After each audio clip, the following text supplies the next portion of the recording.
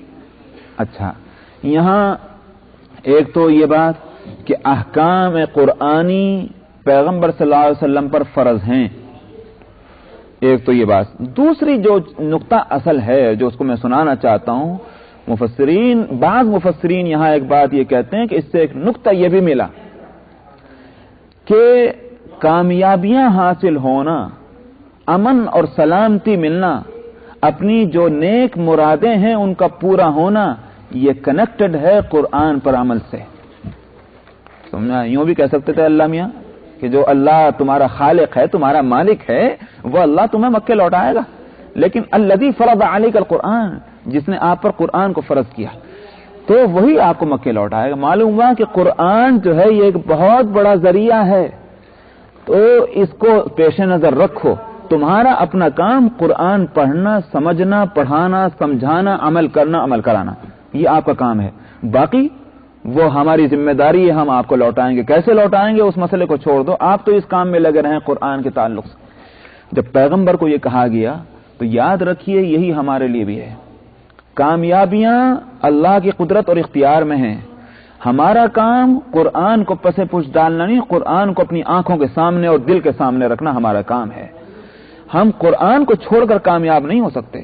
قرآن کو مضبوطی کے ساتھ پکڑ کر ہی ہم کامیابی کے امیدوار بن سکتے ہیں، اور اسی صورت میں کچھ توقع کی جا سکتی کہ اللہ سبحانہ و تعالی ہم کو کامیابی عطا فرمائے. چاہے فرد ہو، چاہے قوم ہو، چاہے کوئی جماعت ہو، امریکہ کے رہنے والے ہوں، چاہے لندن کے ہوں، چاہے ہندوستان یا عربستان کے ہوں.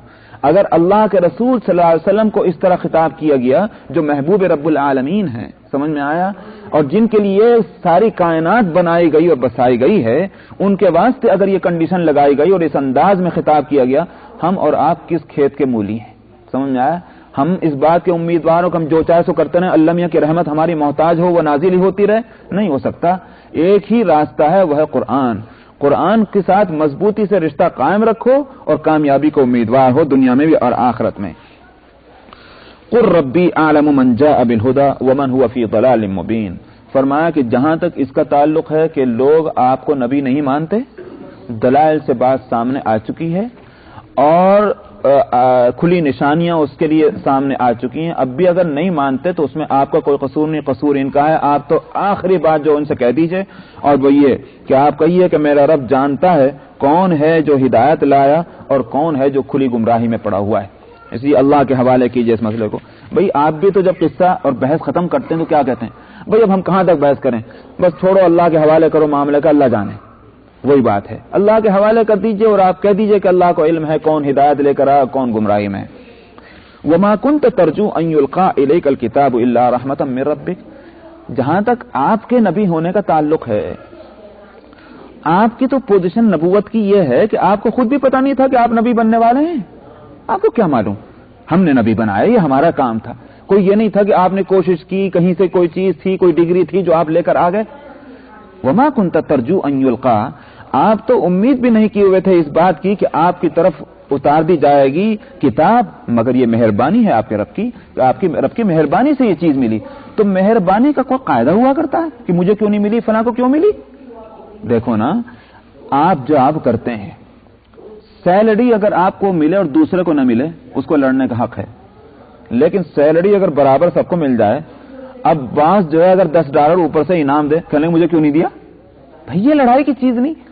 یہ تو سیلری سب کو مل گئی، ٹھیک ہے مل گئی، اس میں لڑ سکتے تھے اگر ہم کمی کریں. رہ گئی ہماری خوشی سے کسی کو ہم کوئی چیز زیادہ دیں، وہ ہمارے اختیار کی بات ہے. لیکن کہا کرتے تھے کہ لولا انزل هذا القرآن على رجل من القريتين عظيم. یہ قرآن یہی رہ گیا تھا محمد غریب خاندان کا ایک فرد یتیم کہ جس پر قرآن اترا اور نبوت آئی.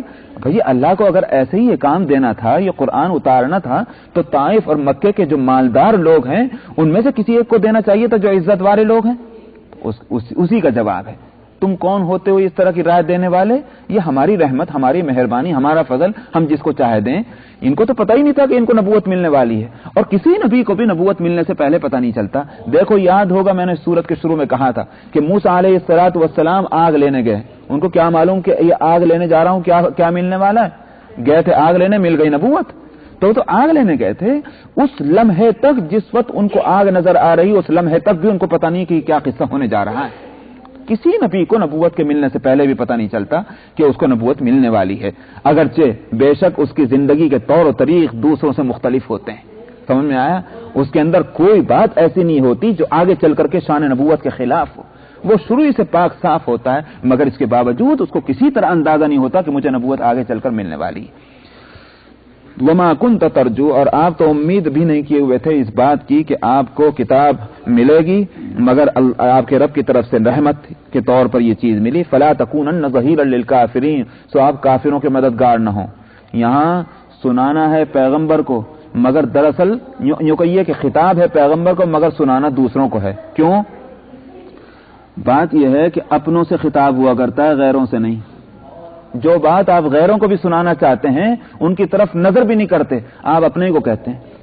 جب مثال کے طور پر آپ کا بچہ غلط ماحول میں غلط آدمی کے ساتھ پھر رہا ہو تو آپ نفرت تو کرتے ہیں اس غلط آدمی سے، لیکن آپ کیا کہتے ہیں؟ اپنے سے کہتے ہیں کہ اس طرح کی حرکتیں کرنا، ایسے کام کرنا، ایسے کرنا، یوں کرنا بالکل غلط۔ دراصل سنا رہے ہیں آپ اس کو، لیکن خطاب کر رہے ہیں اپنے کو۔ تو اسی طرح سے اللہ سبحانہ و تعالی کافروں کو سنانے کے واسطے، غیروں کو سنانے کے واسطے جو اپنے ہیں نبی کریم صلی اللہ علیہ وسلم ان کو خطاب فرما رہے ہیں۔ فلا تکونن ظہیرا للکافرین، کافروں کے مددگار بھی نہ بننا۔ کیا مطلب؟ یہ قابل مدد ہی نہیں، کم وقت۔ ولا یصدنک عن آیات اللہ، اور نہ روک دے آپ کو یہ اللہ کی آیاتوں سے، نہ روک سکیں یہ لوگ آپ کو اللہ کی آیاتوں سے، بعد اس کے کہ آپ کی طرف ان کو اتارا گیا ہے۔ حالانکہ نہیں روک سکتے، مگر ان کی روکنے کی کوششیں جاری تھی، تو فرمایا کہ آپ نہ رک سکیں ان کے روکنے سے۔ وَادْعُ إِلَىٰ رَبِّكَ، اور اپنے رب کی طرف برابر دعوت دیتے رہیں۔ وَلَا تَكُونَنَّ مِنَ الْمُشْرِكِينَ، اور مشرکوں میں سے ہرگز نہ ہو۔ بھلا امکان تھا کہ پیغمبر مشرک ہو جائیں؟ لیکن وہی میں نے کہا، خطاب آپ کو، سنانا ان کو کہ ہمارے نزدیک شرک اتنی بری چیز ہے۔ ایک تو یہ بات، اور دوسری بات یہ کہ ہم جیسے لوگوں کو بھی احتیاط کرنی چاہیے کہ پیغمبر کو اگر خطاب کیا جا رہا ہے تو ہم سے کہیں بھول چوک میں کوئی ایسے عمل نہ ہو جائے کہ جس پر شرک کے یوں کہیے کہ کوئی رنگ بھی آ سکتا ہو، ہمیں بھی اس کی احتیاط کرنی۔ وَلَا تَدْعُوا مَعَ اللَّهِ إِلَٰهًا آخر، اور نہ پکارے اللہ کے ساتھ دوسرے معبودوں کو۔ لا الہ الا ہو، اس کے سوا کوئی معبود نہیں ہے۔ کل شیء ہالک الا وجہہ، ہر چیز برباد ہو جانے والی، ختم ہو جانے والی، ہلاک ہونے والی، مگر اس کی ذات۔ وجہ کے معنی چہرے کے ہیں، مگر کہا کرتے ہیں نا، میں نے تمہارے منہ پہ یہ بات کہی، کیا مطلب؟ سارا دھڑ پیچھے اور منہ آگے تھا کیا؟ ایک محاورہ ہے۔ منہ بولتے ہیں تو پوری باڈی اور پوری ذات مراد ہوتی ہے، پوری پرسنالٹی مراد ہوتی ہے۔ تو الا وجہ کے معنی یہی ہے کہ اس کی ذات، ہر چیز ہلاک ہو جائے گی مگر اس کی ذات ہے جو ہمیشہ رہنے والی ہے۔ جب ہمیشہ رہنے والی تو وہی معبود بھی ہے۔ لہ الحکم، اسی کا حکم ہے اور اسی کی طرف تم سب کو لوٹ کر جانا ہے، اس لیے اسی کی طرف تمہیں توجہ کرنی چاہیے۔ وآخر دعوانا الحمدللہ رب العالمین۔ سورہ العنکبوت۔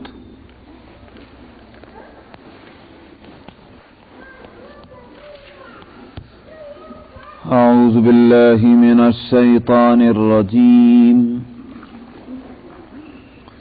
بسم اللہ الرحمن الرحیم۔ الف لام میم۔ احسب الناس ان يتركوا ان يقولوا آمنا وهم لا يفتنون۔ وَلَقَدْ فَتَنَّا الَّذِينَ مِن قَبْلِهِمْ فَلَيَعْلَمَنَّ اللَّهُ الَّذِينَ صَدَقُوا وَلَيَعْلَمَنَّ الْكَاذِبِينَ۔ أَمْ حَسِبَ الَّذِينَ يَعْمَلُونَ السَّيِّئَاتِ أَن يَسْبِقُونَا سَاءَ مَا يَحْكُمُونَ۔ من كان يرجو لقاء الله فإن أجل الله لآت وهو السميع العليم ومن جاهد فإنما يجاهد لنفسه إن الله لغني عن العالمين والذين آمنوا وعملوا الصالحات لنكفرن عنهم سيئاتهم ولنجزينهم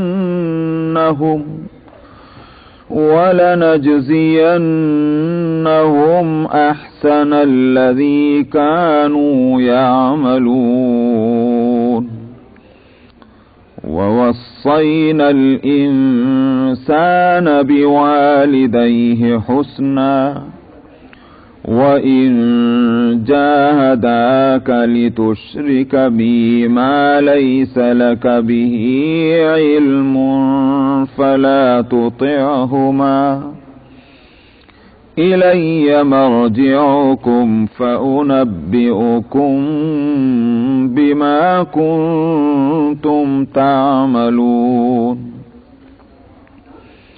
والذين آمنوا وعملوا الصالحات لندخلنهم في الصالحين ومن الناس من يقول آمنا بالله فإذا أوذي في الله جعل فتنة الناس كعذاب الله ولئن جاء نصر من ربك ليقولن إنا كنا معكم أوليس الله بأعلم بما في صدور العالمين وليعلمن الله الذين آمنوا وليعلمن المنافقين وقال الذين كفروا للذين آمنوا اتبعوا سبيلنا ولنحمل خطاياكم وما هم بحاملين من خطاياهم من شيء إنهم لكاذبون وليحملن أثقالهم وأثقالا مع أثقالهم وليسألن يوم